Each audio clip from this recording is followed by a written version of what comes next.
Bonjour tout le monde, Steve Tremblay du Salon de Gaming de M. Smith, accompagné de Marc-Jean-Louis Corcoran, n'est-ce pas? Bonjour monsieur. Bonjour. Très heureux de vous avoir ici, n'est-ce pas? Pour discuter d'un documentaire qui s'en vient bientôt. Bientôt, diffusion même demain, je pense même, ici même, possible. En fait, ici même, on parle du Comic-Con? Oui, on parle du Comic-Con de Québec. En fait, au Comic-Con de Québec, il y aura un panel où on parlera, un petit panel où on parlera du film avec ma productrice, Christine Falco, Steve Goulou sera là aussi. Okay. Mais c'est la première, donc, vendredi soir, ce soir. Donc, je ne sais pas quand ça va être, mais donc c'est vendredi soir, 18h45. Il y a une orchestre qui va jouer de la musique de Star Wars, l'orchestre de musique du collège ou de l'école secondaire Jean-André Boeuf. Okay. Quand même une très bonne orchestre. Puis ensuite, il y a un fan-film qui va jouer, Bright Star, par Raphaël Hébert. Et puis ensuite, mon documentaire, Quel éléphant tout avec toi. Donc à Loretteville, puis il va être à Loretteville pour la restante de la semaine aussi, une fois par jour. OK. Tu sais, ceux qui me suivent depuis longtemps, qui ont suivi le salon de gaming de M. Smith, même dans le temps quand j'étais chez Game Focus, Jack est ici même, le collaborateur en sucre, n'est-ce pas?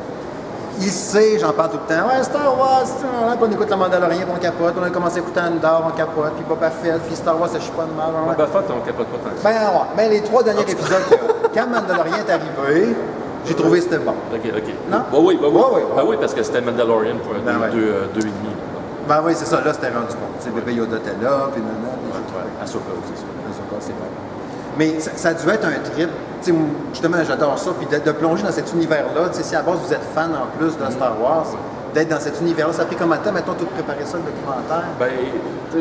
Suivre les collectionneurs. Ouais, à partir de l'idéation, je dois dire, c'est 2014, 2015, je commence à faire de la recherche, je cherche des gens, des personnages à suivre. Ouais. Parce que ce que je voulais faire, en fait, moi, c'était de suivre des gens dans leur quotidien sur le long terme. Okay. Pour voir comment est-ce que cette passion-là allait être ébranlée, peut-être, ou renforcée, ou comment est-ce que ça se vit au quotidien, cette passion-là.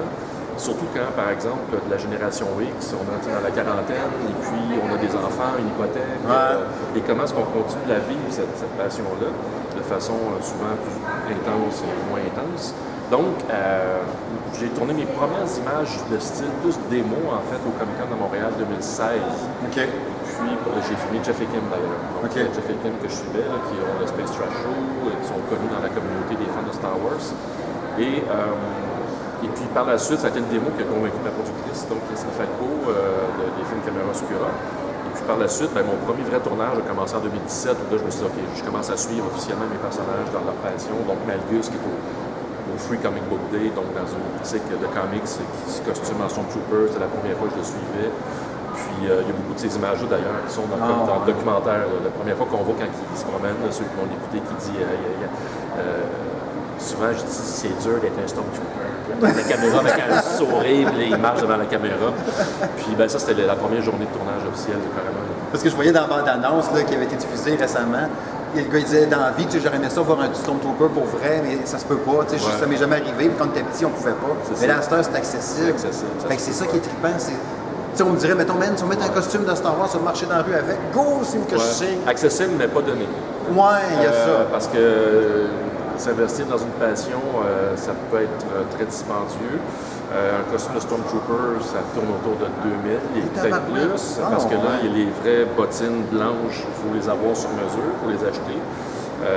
Les pièces, par exemple, chacune des pièces est faite pas sur mesure, mais les pièces viennent pas moulées, en fait, mais on doit les découper. Ils doivent les découper à leur taille, à leur mesure. Fait que Luke Skywalker, quand il a mis le costume, là, il a été chanceux que ça fitte en temps. Il a été chanceux que ça fitte. Il devait être lousse un peu dedans. C'est pour ça qu'on voit ses épaulettes sont un petit peu ça doit être ça, ça doit être ça. Parce que c'est pas pire, ce que j'ai hâte de voir dans le documentaire, c'est l'aspect aussi, des fois, un peu irrationnel ou fou de dire, c'est la collection, je m'en fous, je vais payer 2-3 000 $, je le veux ça, je veux la tête, la réplique, tout ça. Mais il y a toute une histoire. Quand Steve dit, je t'ai pas allé jusqu'à 5 000, c'est parce que dans le docu, on voit qu'il cherche une figurine en particulier. Puis une figurine qu'il cherche depuis longtemps, qui est une figurine qui se vendait juste en Australie. Puis il voulait avoir celle-là qui appartenait à une série de Power of the Force. Puis c'est celle-là, vu qu'elle est très rare ici. C'est pour ça qu'elle vaut cher. Mais quand tu cherches quelque chose, à un moment donné, tu le veux, c'est ça. C'est ça. Je m'en fous comment ça va coûter. C'est explorationnel, puis en même temps, c'est pas nécessairement. On est tous un peu compulsifs dans nos achats. Puis il est quand même raisonnable, Steve. Quand on est à Celebration, il l'avoue, il dit écoute, j'étais pas en train de me construire, là, ça m'aurait coûté cher.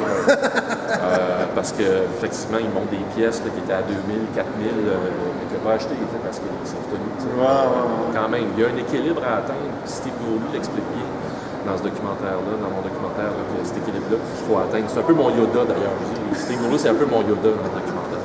Ah, vraiment hâte pour vrai de voir ça. J'ai vraiment hâte de voir ça.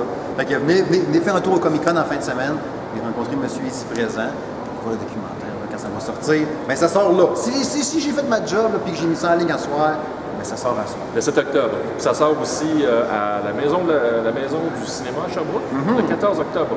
Donc ça va être en sortie régulière à partir du 14 octobre à la maison du cinéma à Sherbrooke et à la Cinémathèque québécoise le 20 et le 22 octobre. Tout est dit. Merci beaucoup. Merci beaucoup. Merci. Bon Comic-Con.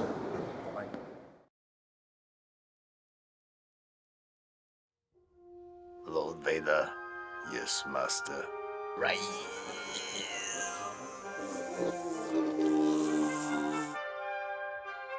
Je le cacherai pas, moi, j'étais un gars propagande à 100%. Moi, je veux que le monde aime Star Wars. Il dit souvent, c'est dur d'être un Stormtrooper. Tu sais, je veux dire, t'es fan, tu commences par le T-shirt, t'as le poster dans ta chambre. Après, tu t'achètes une coupe de petits bonhommes. Là, après, quand t'as ton setup de petits bonhommes chez vous, tu te dis, moi, j'ai le goût d'être un des petits bonhommes. Moi, je jouais pas à Barbie. Moi, je faisais la princesse Léa. C'était moi, la princesse Léa. C'est vraiment un beau cosplay, ça n'a pas de bon sens. J'ai acheté un gros volume de boîtes aujourd'hui, mais j'étais prêt à aller jusqu'à 5000 aujourd'hui. Non, il n'y a aucune rationalité là-dedans, puis je te veux dire, c'est rien qu'une question d'émotion là-dedans. Comment ça que les autres grandissent autour de moi, puis moi, je reste un petit cul, tu sais, je veux dire, qu'est-ce qui se passe dans ma tête? J'aurais tellement aimé ça, rencontrer des Stormtroopers, mais ça n'existait pas dans mon temps. Salut les enfants. On est arrivé.